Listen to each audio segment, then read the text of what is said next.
Hi guys, it's Graham again and welcome back to my channel. Today I'm going to discuss what I've just finished reading and what I'm reading currently. Difference in background today, and apologies for the lack of a window here. We lost this window during Storm Kira and we just haven't gotten round to replacing it yet. The wood that surrounded the window has rotted away. The summer house has been up since like the early 1980s, so it's an old building, but we love it and we use it most days now when it's nice and sunny. It's a bit overcast today, a bit windy, but yeah. So last night I finished reading a book that took me about 10 days to read, not because I wasn't enjoying it. I absolutely adored this book. This book was glorious. It's just because I've had a lot on my mind recently, like I would imagine a lot of other people, most people do at the moment in the current situation that we're in. But it's at times like this when I read a book like this that I'm so glad that I bow to peer pressure. This was highly recommended by Simon Savidge over at Savidge Reads. I will link his channel down below. It is Hamnet by Maggie O'Farrell. This was stunning. I loved this. This is the first Maggie O'Farrell book that I have read, and it will not be the last. This book was beautiful. The writing was just absolutely glorious. It tells the story of William Shakespeare's son, Hamnet, who was one of a set of twins. The twins were called Hamnet and Judith. Now, no one really knows how Hamnet died historically, but this book sums up the idea that he died of the pestilence or the bubonic plague. His sister, who is weaker than he is, was born after him and was never was never going to live long after birth. Her mother was determined that she would care for the child and that she would make sure that the child survived.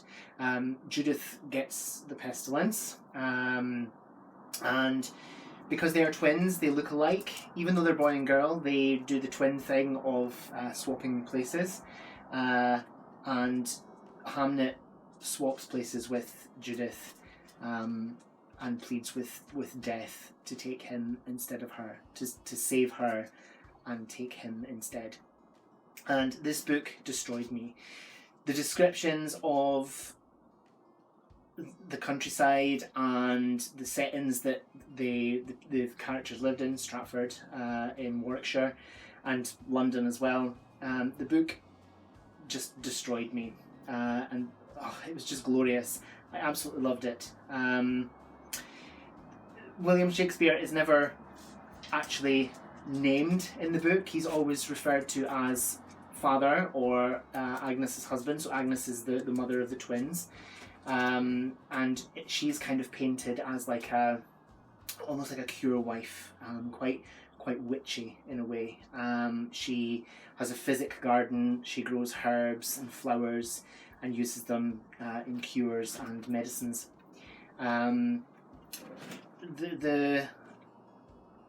The themes that this book deals with, I feel, is grief and loss, and how we deal with that as people.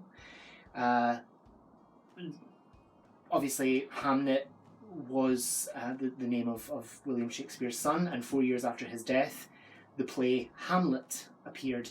Now, Hamnet and Hamlet, the name, they were interchangeable. They basically were the same name, and it's just... read this immediately. It's so good. It's absolutely beautiful. The writing is just, it's lyrical, it's poetic, it's just gorgeous. It's devastatingly gorgeous and you will love it.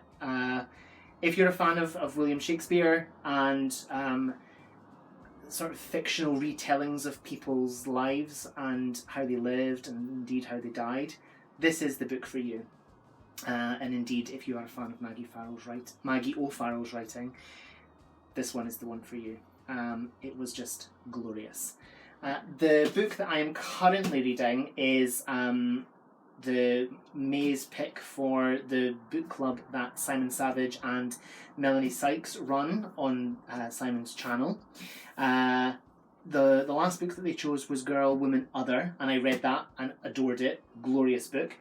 This one I am so excited for. I've just started it today. I'm about 15 pages in, so not very far, but I was on Goodreads finding out a bit more about this book, and it's described as a sort of modern day Agatha Christie whodunnit type thing, and now I am there for that because Agatha Christie is my favourite mystery author of all time.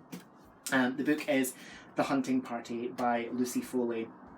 This tells the story of a group of friends who are in a Scottish hunting lodge, and they are there to celebrate New Year. One of them is murdered, they turn up dead, and it seems that one of the friends in the group is the guilty one. But which one? I love stories like this. So far, in my 15 pages that I've read so far, the writing seems to be actually very good, and I think I'm going to love this. I shall read you the inside. Old friends can't get away... Sorry, I'll start again. Old friends can get away with murder. New Year's Eve, the Loch Corran estate. The Hogmanay celebrations are in full flow. 9 old friends swapping stories and revelling in forgotten memories. Yet secretly, the group know they no longer have anything in common except shared history, deep old wounds, and friendship-destroying secrets. As a thick blizzard descends and the clock strikes 12, a broken body is found in the snow. The group are trapped, and all signs are pointing to murder. No one can get in, and no one can get out, not even the killer.